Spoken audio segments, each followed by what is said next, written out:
Saviez-vous que votre colère peut valoir de l'or? Vous n'êtes pas content d'un produit, d'un service et vous avez des difficultés à entrer en contact avec l'entreprise, la marque dont vous êtes client. Eh bien, sachez que vous avez peut-être une chance que votre réclamation soit plus rapidement prise en compte si vous râlez publiquement sur les réseaux sociaux. De plus en plus de consommateurs se font entendre sur Facebook, Twitter, quand ils ne sont pas satisfaits d'un achat, d'une prestation. Et le plus souvent, ça marche. Avec Internet et sa caisse de résonance, les entreprises, soucieuses de leur image, de leur réputation, offrent, semble-t-il, plus rapidement des réponses aux clients qui ronchonnent. Nous avons rencontré ces nouveaux consommateurs mécontents et ceux qui tentent d'apaiser leur colère. Regardez, c'est une découverte signée Leslie Benzaken et Yvan Burnier. À Amiens, derrière les fenêtres de cet immeuble, ça marche pas. Ça m'énerve passablement en fait. Karine râle. Pourquoi j'ai pas accès à cette chaîne-là? J'ai le bouquet all inclusive, comme on dit, et j'ai pas accès à cette chaîne. Son décodeur, visiblement paresseux, la prive de télévision depuis des semaines. Pour la soirée série, il faudra patienter. Pour se détendre, elle pourrait monter le nouveau dressing de sa fille. Mais là aussi, il y a un bug. Il manque un outil dans le colis. Il n'y a pas la clé nécessaire pour pouvoir mettre ces petites étagères. Alors... Dans ce genre de cas, il n'y a plus qu'un recours. Appeler le service client. Une épreuve qui coûte des dizaines d'euros à chaque appel. Donc 08. Un calvaire pour son budget. 92. Cet appel sera facturé après le signal sonore, 34 centimes d'euros par minute, plus... Et à coup sûr, pour ses nerfs. Allumez votre téléviseur et votre décodeur. Tapez 1, tapez 2, tapez 3, tapez 3, 1, 2, vous déménagez, tapez 4, 5, tapez 1... Mais ça, c'était avant. Karine a trouvé un moyen beaucoup plus efficace de râler contre les marques, en public et sans dépenser un centime. Sur les réseaux sociaux, elle annonce la couleur « Je râle beaucoup, mais toujours pour la bonne cause ». 50 heures sans courant par votre faute, vous me devez plus que ça. Le livreur n'a même pas sonné alors que je suis chez moi. Ce jour-là, le fournisseur de son décodeur télé n'est lui non plus pas épargné par ses tweets.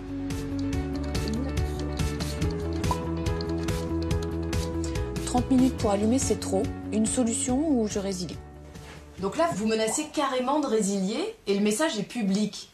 Quel est l'impact que vous espérez avoir?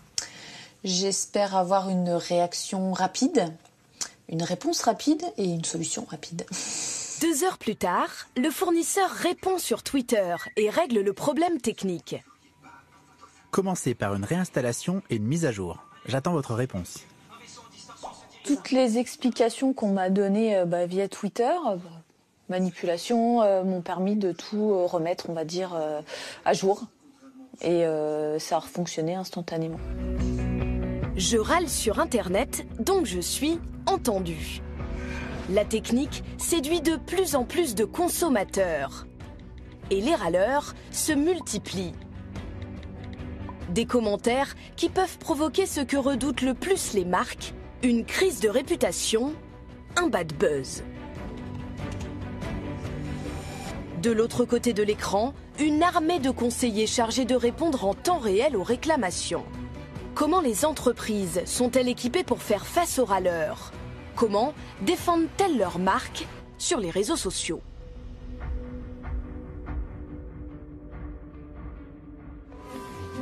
Sur Twitter ou Facebook, le client qui râle est traité comme un roi. Certains, comme Vincent, sont devenus des spécialistes. Chaque semaine, il fait ses courses dans ce centre commercial et il tweete absolument toutes ses expériences.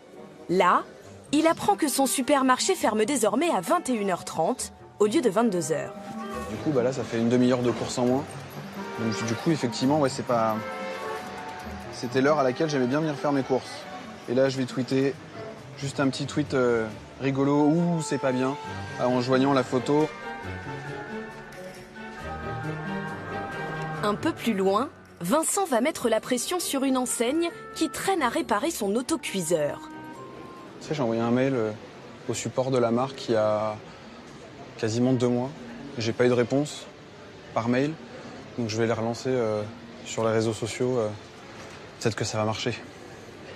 Donc pas de réponse à mon message de fin août, c'est normal. Et donc ça peut porter atteinte à l'image de la marque. Si des clients qui veulent acheter ce produit se rendent compte qu'il n'y a pas de service après-vente derrière, ben ça peut ne pas donner l'envie d'acheter le produit. Une arme 2.0 que Vincent utilise pour se plaindre des plus petits détails. C'est sale. Les étagères en verre sont remplies de poussière. Je trouve que c'est pas très accueillant pour les touristes qui viennent acheter des tours Eiffel. Donc là, pareil, la photo est utile. Toujours de la poussière sur les tours Eiffel. Hop, avec la photo. Vincent a même créé un compte entièrement dédié à ses réclamations. Il l'a baptisé « Je suis client ». En 2 ans, il a déjà posté plus de 750 messages à une centaine d'enseignes. Le magasin n'est pas climatisé. Magasin en désordre, produit absent. J'ai été très mal reçu. Ce n'est pas la première fois. Il y a un problème d'équipe. C'est un peu une addiction ou pas? Ouais, un peu, on y prend goût et au début on commence doucement, on hésite même parfois à faire certains messages et après on y prend goût, les marques répondent, les marques se prennent au jeu et du coup ça nous encourage presque à continuer.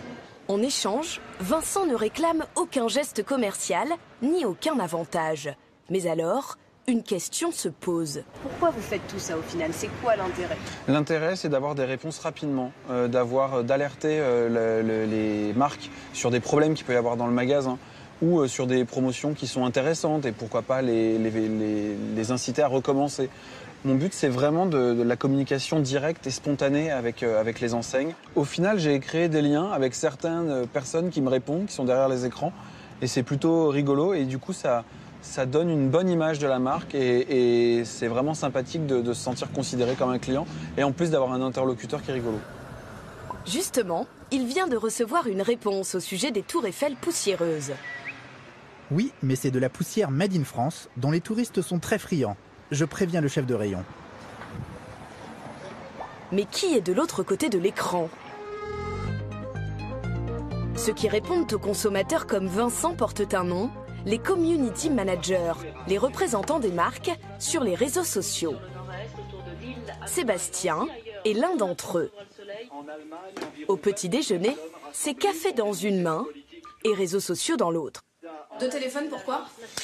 J'en ai un pour le travail, un pour le perso. C'est vrai que j'ai tendance un petit peu à mélanger les deux parce que quand on est community manager, on est souvent un peu exposé personnellement aussi, puisque les gens sur Twitter savent qui on est, donc ils viennent nous chercher quand ils ont un problème avec notre marque. Depuis 3 ans, Sébastien travaille chez le leader de la livraison de repas à domicile. Le site met en relation les clients avec plus de 4000 restaurants. En cas de retard, dans la commande ou la livraison, bonjour. Le moyen le plus simple, c'est de leur écrire sur les réseaux sociaux. Et c'est Sébastien qui répond. C'est parti. Il est midi, les réclamations affluent. Il doit répondre instantanément à tous les messages. Il se passe quoi quand la livraison a déjà 20 minutes de retard? Il se passe que le resto est visiblement en retard. Passez-moi le numéro de commande. Parfois, la réputation de la société est en jeu. Ce jour-là, une cliente lui donne du fil à retordre. Ce sont des escrocs.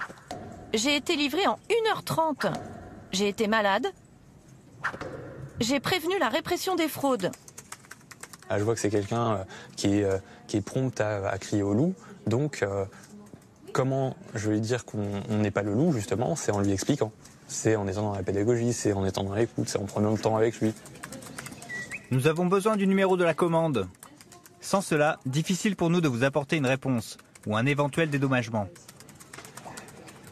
Avec l'internaute qui râle, il faut savoir trouver le ton juste. Pour détendre l'atmosphère, Sébastien est aussi chargé de faire des blagues. L'idée du jour, se filmer en train de manger des criquets. Un petit criquet. La vidéo est mise en ligne sur le compte Twitter de la société, histoire d'amuser les râleurs. Et hop, c'est envoyé. C'est quoi l'objectif? Je sais ce qui les fait sourire en fait. Et eux, je suis sûr qu'ils vont tirer des têtes devant. Ça va être mythique. Ce drôle de job est en train de devenir un métier à part entière. Avec un salaire confortable, 2 500 € net par mois. Pas besoin de diplôme, il suffit de maîtriser les réseaux sociaux, d'avoir de la répartie et de ne jamais lâcher son smartphone, même au déjeuner. Ah ouais? T'as vu, c'est pas vrai. Les gens s'arrêtent pas de manger, enfin Internet s'éteint pas pendant que je mange. Voilà. Alors à la fin de la journée, quand il quitte le bureau, Sébastien a un peu de mal à débrancher. Je garde mes téléphones à portée de main, on sait jamais, des fois qu'il y a une urgence, un cas particulier, je suis plus ou moins d'astreinte et voilà. Et vous déconnectez quand alors? Quand je dors. Ça m'arrive. Ou quand j'ai besoin juste d'avoir un petit moment en amoureux. Que se passe-t-il quand Sébastien se déconnecte enfin? Tout est prévu. Le soir, il passe le relais à un autre employé, mais qui travaille loin, bien loin d'ici.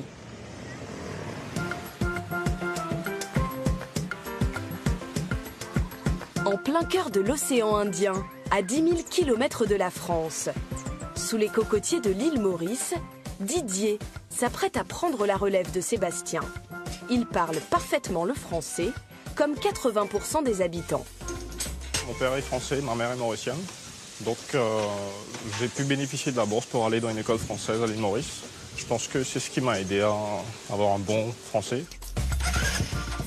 À l'heure où Sébastien rentre chez lui, Didier rejoint le nouveau quartier d'affaires de Port-Louis, la capitale de l'île Maurice. Ici, des dizaines de centres d'appel travaillent pour des entreprises françaises. Ron. 3 heures à peine de décalage horaire et des salaires 3 fois moins élevés qu'en France ont convaincu le leader de la livraison de repas d'y installer lui aussi son service client. Oui. Il emploie 40 Mauriciens, comme Didier. D'accord. Il est 20h en France, 23h sur l'île. Les commandes battent leur plein. Elle souhaite se faire relivrer concernant les maquis, crabes, crevettes. Je vous reconfirme votre adresse mail. La journée de Didier commence avec un client un peu tatillon. Par exemple, là, vous pouvez voir que sur le tweet, il me dit qu'il a commandé un retail, mais qu'il a reçu un riz cantonné à la place, qui n'est pas donc le même prix. Bon, ça fait quand même une différence de 2 €. Donc là, je prends contact avec le restaurant. Didier résout en temps réel le problème de ce client qui vit dans l'Essonne, à 10 000 km de là. Ce client-ci, il a été livré à Les Ulis, donc dans le 91 940, le poste précis. Ça se trouve où, vous savez? Sincèrement, j'en ai aucune idée. Didier doit répondre à tous les messages des râleurs, même aux blagues les plus absurdes, qu'il a parfois du mal à comprendre. Les gens font de l'humour beaucoup plus rapidement là-bas qu'ici. Beaucoup plus rapidement. Par exemple, ce tweet-là, sincèrement, je ne sais pas quoi dire. Je ne sais pas quoi dire. Faut y croire, le resto, vos arrière-grand-mères. Pas facile de trouver une répartie. Même le patron sèche. Mais Gilles Raison tient à ce que tous les messages obtiennent une réponse. Une commande se cache peut-être derrière. Imaginez que c'est une personne qui a faim et qui a envie d'un bon petit plat que sa grand-mère lui aurait fait ou quelque chose comme ça. Ah ouais, là ça va non, le service client. Ça fait les doigts. Chaque client sur Twitter a en moyenne 200 abonnés. Donc finalement, c'est des contacts qui sont extrêmement visibles en fait. Il y a 2 millions de Français sur Twitter, donc finalement, c'est des échanges qu'on fait devant l'œil du grand public. Donc c'est pour ça qu'il faut les traiter de manière rapide et appropriée. Des réponses à chaque problème et en temps réel. Un monde féerique où les consommateurs qui râlent seraient traités comme des princes. Mais ça ne marche pas à tous les coups.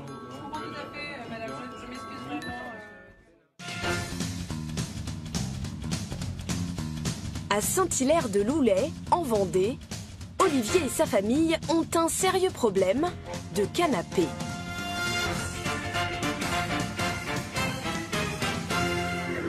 Alors on est tous agglutinés là sur ce canapé parce qu'on a commandé un canapé il y a 3 mois pour 6 places et on l'attend désespérément. C'est un beau canapé moderne, contrairement à ce canapé un peu vintage, qui correspond mieux à notre style. Alors, comment vous le trouvez, ce beau canapé que nous n'avons pas? Trop beau, super. Elle aurait bien été dans notre salon quand même. Olivier a passé commande sur un site de commerce en ligne. Depuis 3 mois, il tente vainement d'obtenir la livraison du bon canapé. Alors il est passé à l'attaque sur les réseaux sociaux. Je ne sais plus qui contacter, je suis désespéré. On ne me répond même plus à mes mails. Je vais devoir pourrir votre com jusqu'à temps qu'on fasse quelque chose pour moi. Je tweete, je poste. Là je retweete, là je reposte. Olivier a même créé un groupe de râleurs sur Facebook contre la marque. Je poste. J'ai décidé de créer ma propre page Facebook pour crier notre désarroi en fait par rapport au service client. Il n'y a que ce moyen-là, je pense, pour arriver à se faire entendre à l'heure actuelle. Donc page Facebook des mécontents, venez témoigner.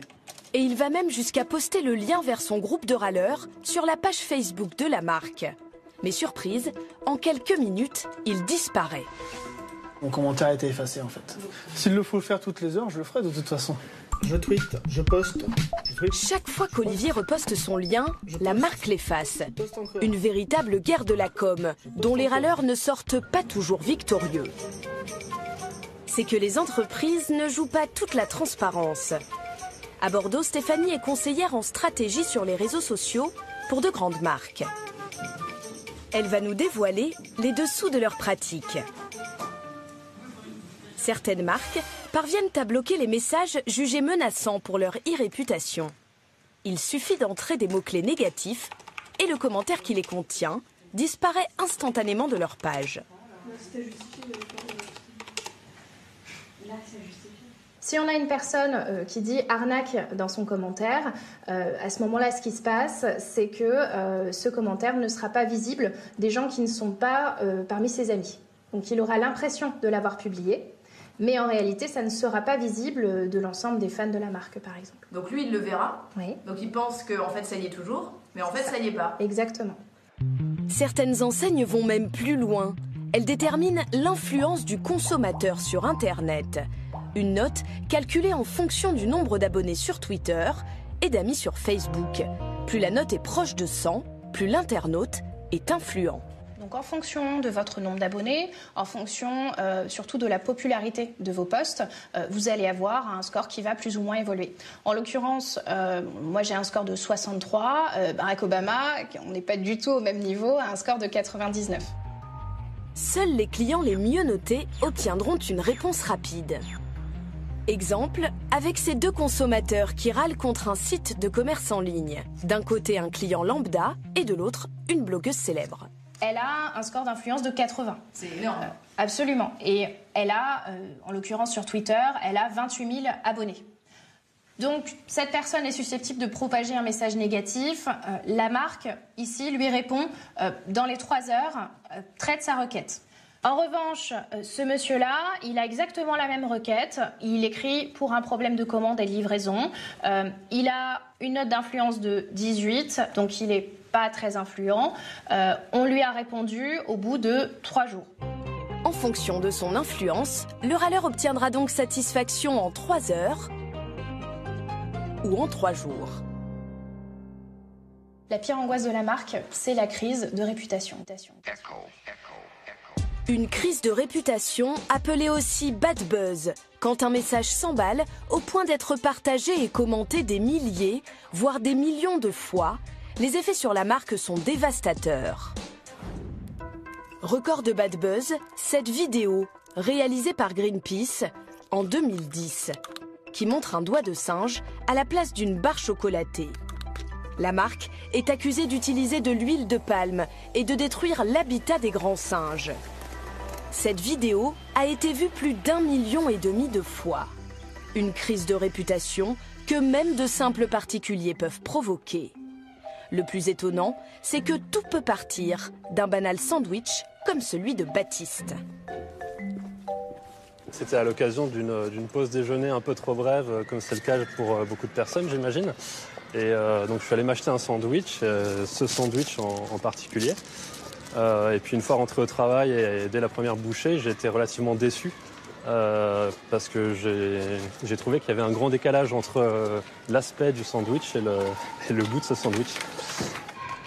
Il partage alors sa déception sur la page Facebook de la grande surface. Et il n'y va pas avec le dos de la cuillère. Je voulais savoir comment vous parveniez à donner à vos sandwichs jambon emmental pain pavé un look aussi parfait, alléchant, délicieux, appétissant, alors qu'à la première bouchée, on a l'impression de manger de la merde. Baptiste est loin d'imaginer l'impact que va avoir son message. Je me dis tiens, ça prend, ça va s'arrêter, puis ça s'arrête pas. Il y a de plus en plus de gens qui m'envoient des messages, même pour me dire quelqu'un m'a envoyé ton commentaire. Et là je me dis ok, ça prend vraiment. Le bad buzz va durer 3 jours et 3 nuits. Score final, 17 500 mentions j'aime, 900 commentaires. Mais pourquoi diable ce message passionne-t-il autant? Il y a un peu un esprit revanchard ou David contre Goliath des consommateurs vis-à-vis des grandes marques. Et de voir une marque comme ça se faire prendre à partie, qui plus est un peu avec humour, ça leur donne envie de se ranger de mon côté. Alors, comment étouffer la polémique du sandwich? Ce jour-là, c'est sur les épaules de Stéphanie que tout repose. Elle gère l'image de la marque sur les réseaux sociaux, une enseigne de la grande distribution. Il y va assez fort dans les termes et en plus c'est quelqu'un qui est très suivi en fait sur Internet. Donc son post a été liké par 17 000 personnes, ce qui est colossal. En fait, ça a été le record de likes sur un post qui vient en fait d'un client. Tous les internautes attendent la réponse de la marque. Loin de se défiler ou de jouer la censure, elle choisit alors l'humour. Et là, en fait, nous, on avait fait une petite pirouette à la fin. On avait dit, chers fans, quel débat! Et elle poste une photo où elle mange un sandwich de la même marque. Bilan, des réactions finalement positives. Ah, bien joué, vous êtes retiré avec classe et subtilité. J'admire, mon chapeau. Le risque de ne pas répondre, c'est déjà de montrer que vous êtes une marque qui est froide et qui n'a absolument pas le sens du client. Quand vous allez sur les réseaux sociaux, le minimum, c'est d'accepter les règles des réseaux sociaux. Autrement, vous n'y allez pas. Sur les réseaux sociaux, les clients, ils peuvent faire et défaire une marque. Ça s'est vu. Et ça se verra encore. Donc ça nous échappe si on ne regarde pas tout ce qui s'y passe. Le bad buzz arrive sans prévenir. C'est un virus capable d'anéantir même les géants de l'agroalimentaire. Chez Nestlé, il est pris très au sérieux par Samuel, le monsieur digital du groupe. Il pilote une véritable war room, une salle opérationnelle avec 18 écrans et autant d'experts. Ils traquent en permanence tout ce qui se dit de leur marque sur les réseaux sociaux. Vous pouvez retrouver ce qui est dit sur nos pages boissons, sur nos pages chocolat, nos pages céréales. Chaque message est traité en temps réel. Nous faisons le test avec leur marque de charcuterie. Bonjour, il manque une tranche de jambon dans mon paquet de 4. Que me proposez-vous? Aussitôt envoyé, aussitôt intercepté. Le poste est passé au peigne fin. Il est considéré comme négatif, même s'il est anodin. Il y a une insatisfaction derrière l'achat de votre produit. Donc c'est quelque chose que l'on doit traiter en priorité. Une crainte justifiée. Il y a 5 ans, c'est cette marque qui a subi l'une des plus grosses crises de réputation de l'histoire, avec la fameuse vidéo de Greenpeace. À l'époque, Nestlé veut faire taire les internautes. La marque les menace de poursuites et ferme sa page Facebook. Une grossière erreur de communication. Aujourd'hui, le groupe a revu sa copie. Certains posts avaient été masqués et ça n'allait pas, si vous voulez, dans la logique de transparence que les consommateurs attendent sur les réseaux sociaux. Nous avons beaucoup appris et nous avons défini du coup les meilleures façons d'interagir avec les consommateurs, les meilleures façons d'être à leur écoute et de leur apporter satisfaction. La transparence a parfois du bon. C'est en laissant les commentaires négatifs que les messages positifs deviennent crédibles aux yeux des internautes. Je tente ma chance avec envie d'une bonne soupe repas. Merci, bonne journée. Il existe une autre stratégie pour canaliser les mécontents. Retourner les râleurs et s'en faire des alliés. Sur les sites de commerce en ligne, une petite fenêtre apparaît désormais en bas à droite. Elle vous propose l'aide d'une maman, d'un voyageur, bref de clients comme vous et moi. Bonjour. Merci beaucoup. Ou comme Christophe. C'est un adepte du repas livré à domicile. 3 fois par semaine, il commande des petits plats, toujours via le même site. Alors forcément, il lui arrive de râler quand il n'est pas satisfait.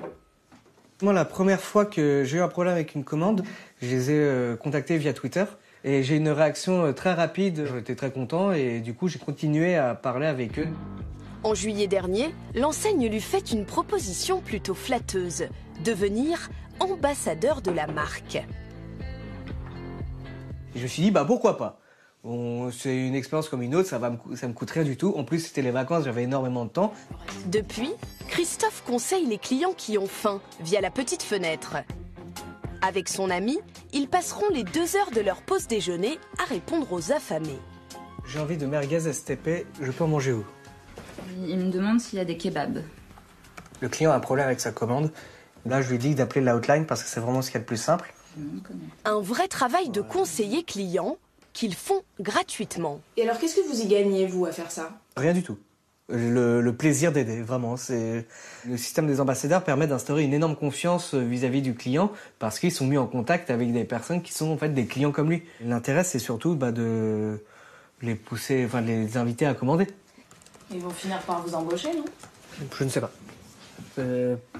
Justement, s'ils font un système d'ambassadeurs, c'est peut-être justement pour éviter de trop embaucher. Je proviens du grand empire de Bourg-la-Reine. Les ambassadeurs deviennent des égéries de la marque sur les réseaux sociaux et tournent même dans des spots de pub. Ça serait le grand gourou d'une secte. Voilà comment les enseignes transforment les mécontents en fans inconditionnels. Ils sont même invités à des soirées privées plusieurs fois par an. Le patron de la société, Gilles Raison, les accueille en personne. Ils ont la trentaine et sont désormais 540 à œuvrer pour la marque. Et toi, tu fais ça le soir? Je suis au chemin en ce moment. D'accord. Donc tu as un peu de temps? Le soir, ça peut m'arriver de rester 2-3 heures. 2-3 heures. Des ambassadeurs qui ne coûtent pas un centime au patron. Je pense que ça prendra de l'ampleur, puisque la marque a de plus en plus de clients qui peuvent devenir ambassadeurs parce qu'eux-mêmes connaissent suffisamment bien le service, ont une fréquence d'achat suffisamment forte pour savoir répondre à peu près à toutes les questions d'autres utilisateurs.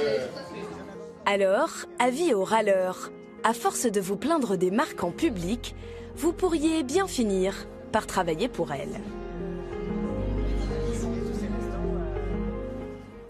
Et ces nouveaux métiers comme les community managers se développent de plus en plus. Les jeunes sont séduits par ces professions. Ils sont chargés d'améliorer la notoriété de la marque, son service client et de fidéliser les consommateurs. Mais attention, si aujourd'hui près de 10 écoles ou universités proposent cette formation, cette spécialisation, eh bien toutes ne se valent pas.